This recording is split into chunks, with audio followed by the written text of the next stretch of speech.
Donc là, notre tableau commence à se remplir, mais même si on a fait une validation des données, on a un inconvénient, c'est que n'importe qui du jour au lendemain peut modifier sans le faire exprès une valeur, par exemple ici. Pour éviter cela, ce qu'il faut faire, tout simplement, c'est de protéger votre classeur. Nous allons protéger les parties qui vont être intéressantes pour nous, c'est-à-dire que on va permettre uniquement la modification de cette partie du classeur. Pour modifier cette partie, il faudra déjà, dans un premier temps, aller dans Protection et décocher Verrouiller. Ensuite, valider par OK. Une fois qu'on a fait ça, dans l'onglet Révision, on a Protéger la feuille. Et voici ce qu'on peut protéger. On peut éventuellement protéger le format de cellule, d'empêcher de supprimer des colonnes.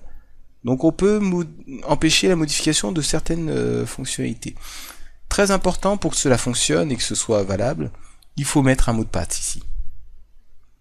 Autre chose très importante, il ne faut pas oublier le mot de passe saisi. On valide par OK. Donc juste pour l'exemple là, je ne vais pas mettre de mot de passe. Maintenant, je modifie mon tableau ici. Effectivement, j'ai un message pour me dire que ça ne correspond pas à ce que j'ai fait avec la validation de données. Donc ça, c'est tout à fait normal. Maintenant, si je vais ici dans Prix, j'essaie de modifier, eh bien là, on me dit que la feuille est protégée.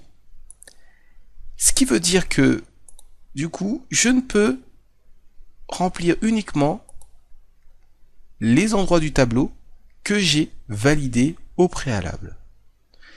Si je veux modifier cette valeur, il faudra que j'aille dans ôter la protection de la cellule.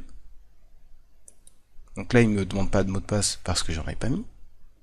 Et à partir de maintenant, là, je pourrais modifier ici. Mais uniquement à la condition d'enlever la protection de cette cellule.